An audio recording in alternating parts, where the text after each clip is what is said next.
Hi everybody, my name is Allah. Welcome back to my channel, Learn English with Listening. Today, we're going to talk about 10 ways to stop translating in your head. Let's get started. Identify objects around you in English. The first way to stop translating in your head is to identify the objects around you in your target language. So, if you're studying English, that means you look at the objects around the room, look at the things in your life. Don't think of them in your native language first. Think of them in your target language first. So, if I look around the room and see a computer, I shouldn't think of my native language word. I should think of my target language word. Start with the items and the situations in your everyday life. For example, if I say computer in English, maybe I should say in Japanese, or if I say water in English, I should say oshui, omisu in Japanese. Start associating the words in your target language with your everyday life. So, if you're studying English, that means start getting familiar with the things in your everyday life in English. Repeat phrases you hear native speakers use. Tip number 2 is to repeat the phrases that you hear native speakers use. If you're watching this channel, for example, or you're watching a TV show or a movie, listen to the way native speakers make those phrases. If you hear a phrase you've never heard before or an interesting combination of words, try to repeat them yourself. Don't just listen. Try to say them yourself. If you're in a public space and it's difficult for you to do that, find a place where you feel more comfortable. Maybe if you have some private space to practice, just repeat them. Get your mouth used to saying the words the way native speakers do.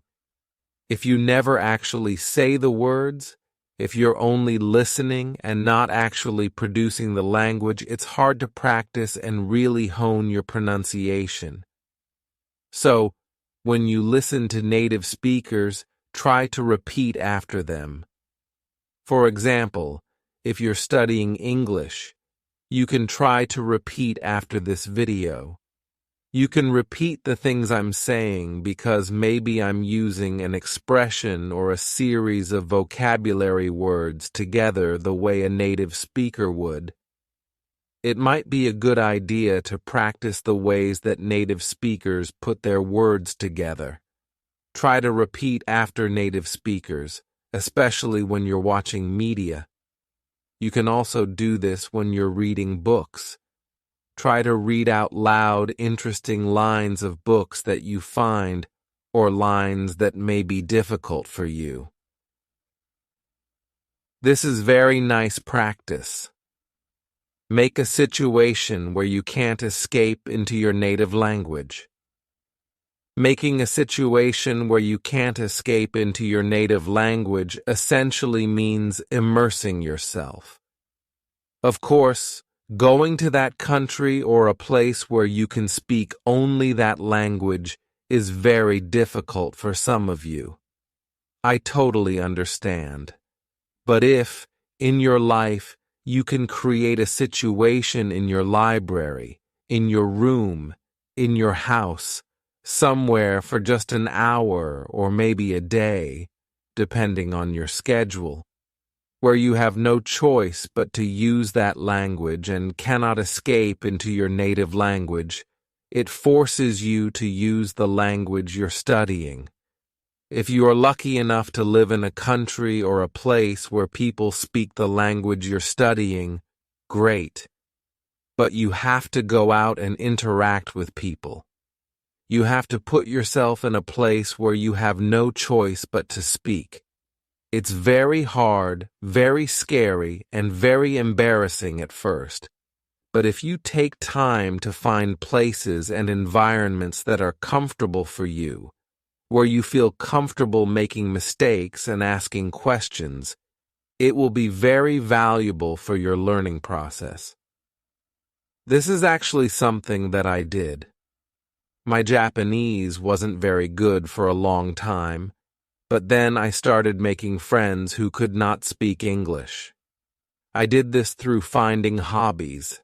I joined a group and a school where I could learn how to do that hobby, and everything was taught only in Japanese. The people in my class mostly spoke Japanese, and we would go out for drinks and food late at night or on the weekends, and everybody spoke only Japanese. If I couldn't communicate even simply in Japanese, I had no hope of keeping that friendship together. So it forced me to study. It forced me to think about the words they were using and to try to learn those words, those patterns, as well as how to produce them naturally myself. I was learning the vocabulary words the people around me were using and learning how to apply them on my own. That was only possible because I had no escape in those situations. So try to do that, even if you can do it yourself in your house. It's super helpful, I think. Watch TV and movies in your target language without subtitles. Tip number 4 is to watch TV and movies in your target language without subtitles. I think that watching with subtitles can be very beneficial. So if I'm watching something, or if you want to watch something with subtitles on, great. But sometimes I find that I think too much about reading the subtitles, and I forget to listen. Maybe if you've seen a movie in your target language a few times with the subtitles on, try turning the subtitles off and think about the character's body language and the words they're using.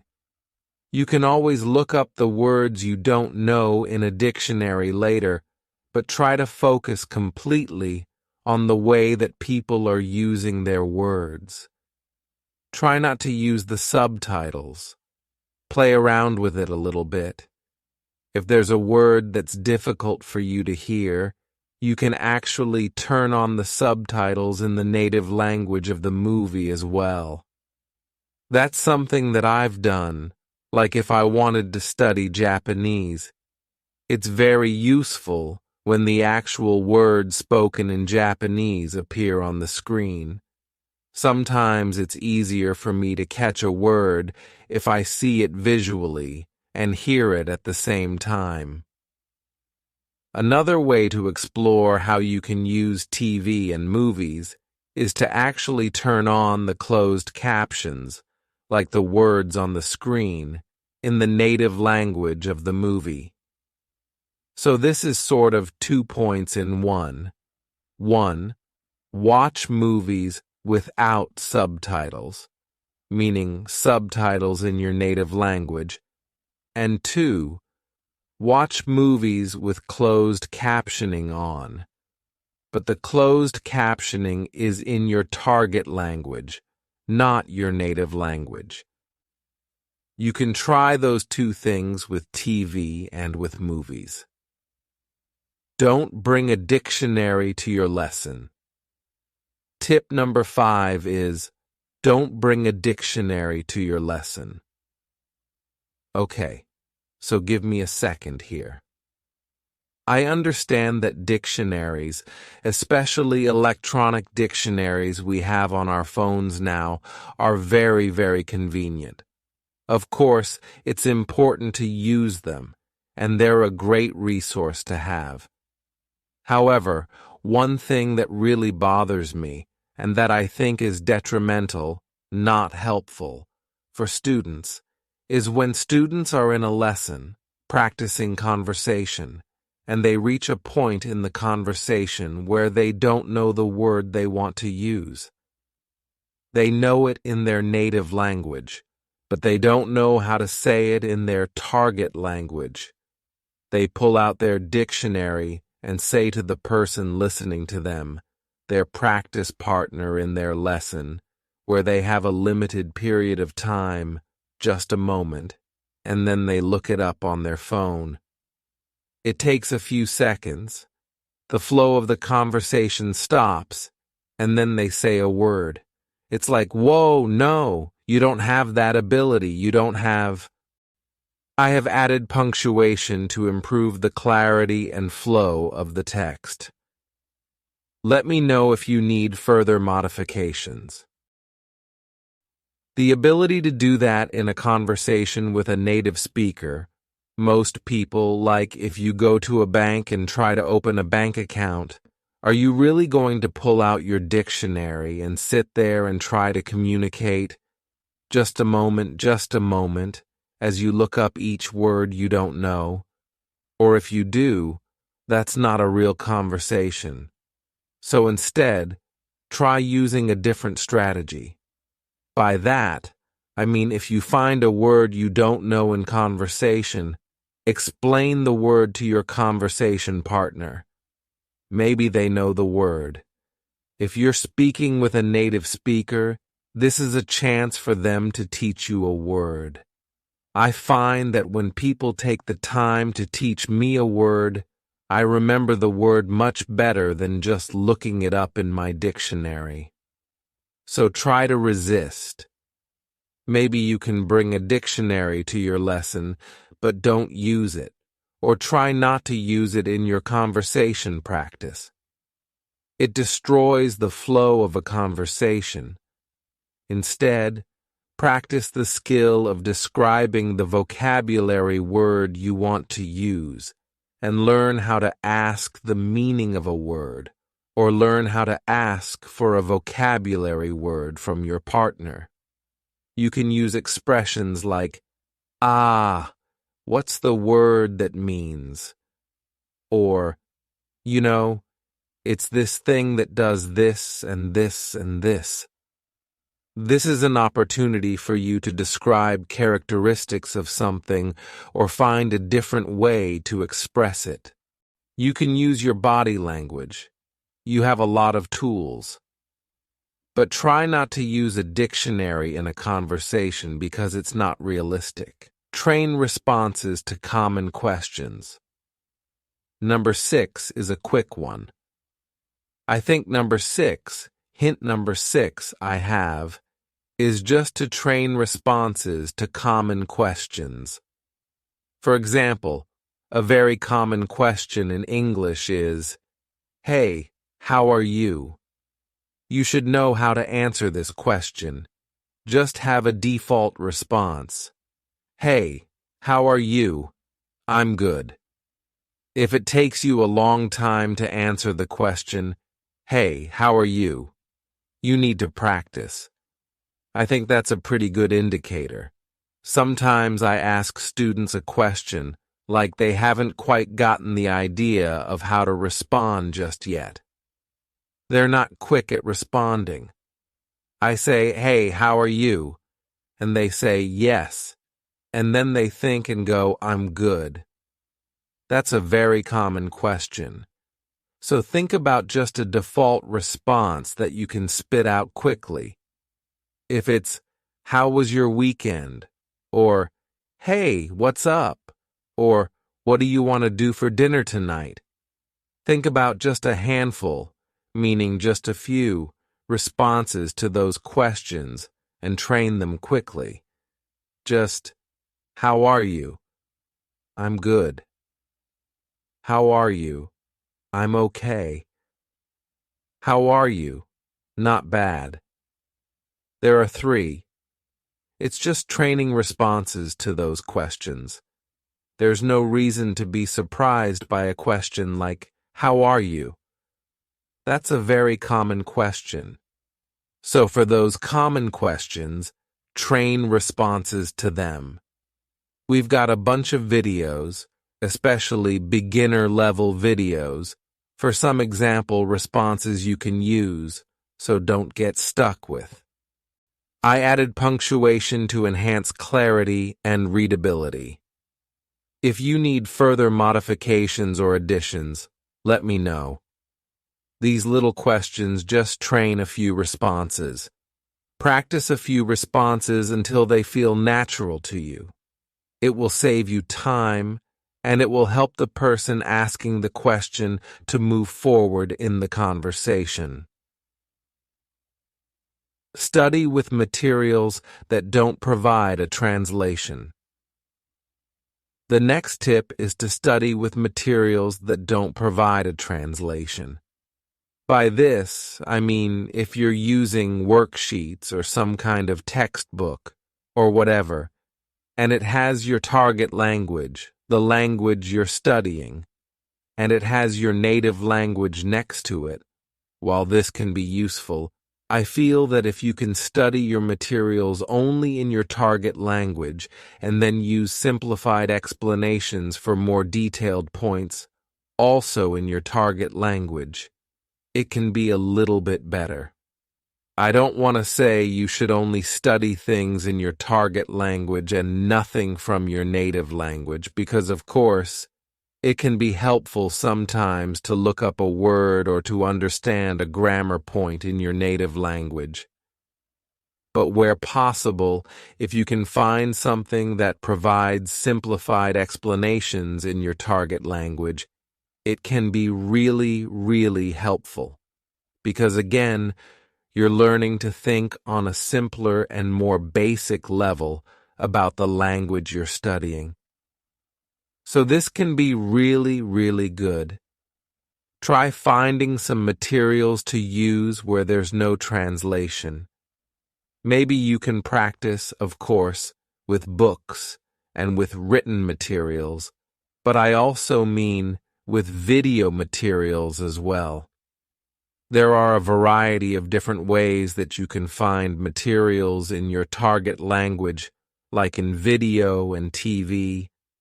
Some things to think about are the level of vocabulary words people are using in the media content you're watching, who the media content is intended for, children, young adults, and the speed at which the speaker is talking.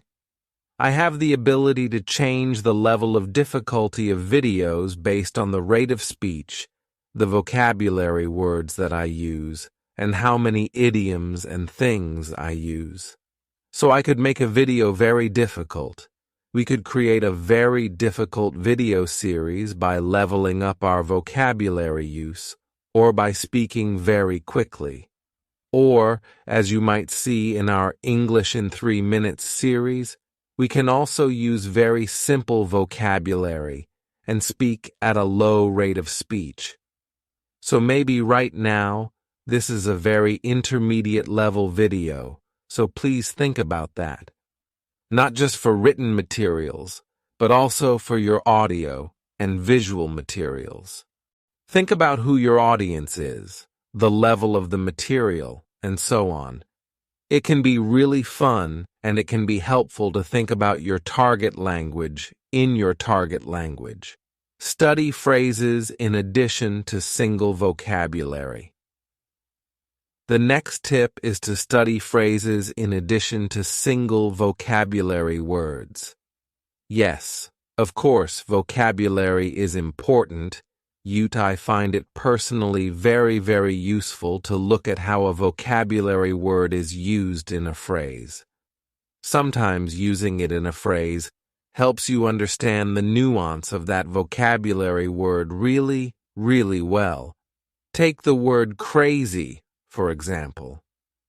Depending on the situation where the word crazy is used, it could mean something different. It could mean a person who is mentally confused or mixed up. It could also mean something really good, or it could mean something really bad. So if we look only at the word crazy, it's quite difficult to understand the real meaning of the word.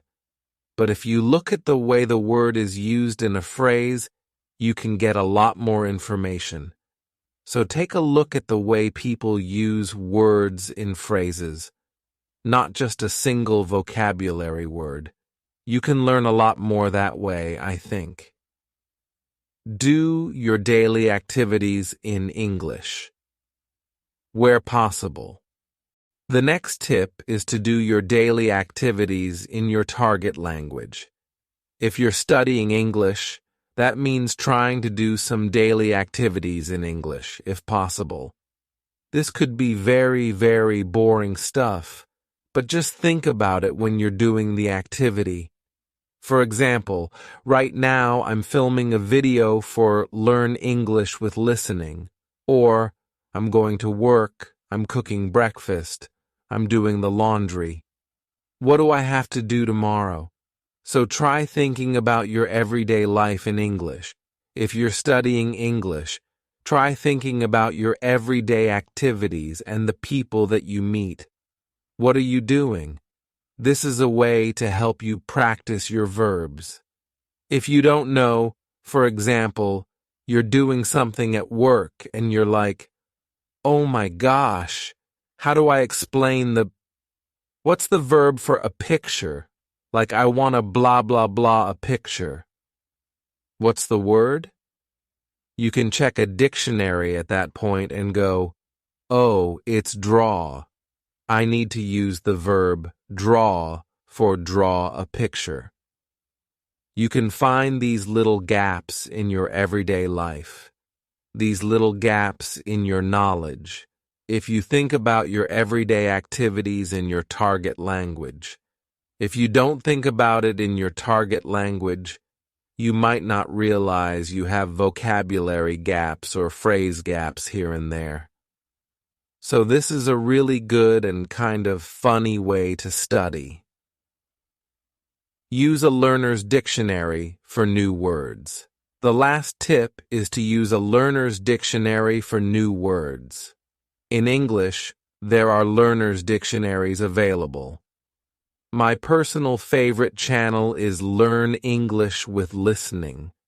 If you find a word that you don't recognize, you can check it in a learner's dictionary, and it gives you a simplified explanation in simple English of that word.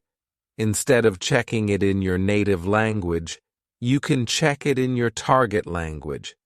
This helps you to understand the word you're focused on, but you understand it from the language you're studying, not from your native language. So using a learner's dictionary can be really, really useful as well. All right, so those are 10 tips to help you stop translating in your head. I know it's very difficult, but it takes time and it takes practice. I hope that these are a few strategies that can help you as you study any language. Of course, this is an English language learning channel, but I think these tips are pretty good for learning just about any language, really. So I hope those are useful for you. If you have tried these strategies, or if you have any other comments or tips, please let us know in the comment section below this video. Thanks very much for watching this episode of Learn English with Listening, and I will see you again soon. Bye.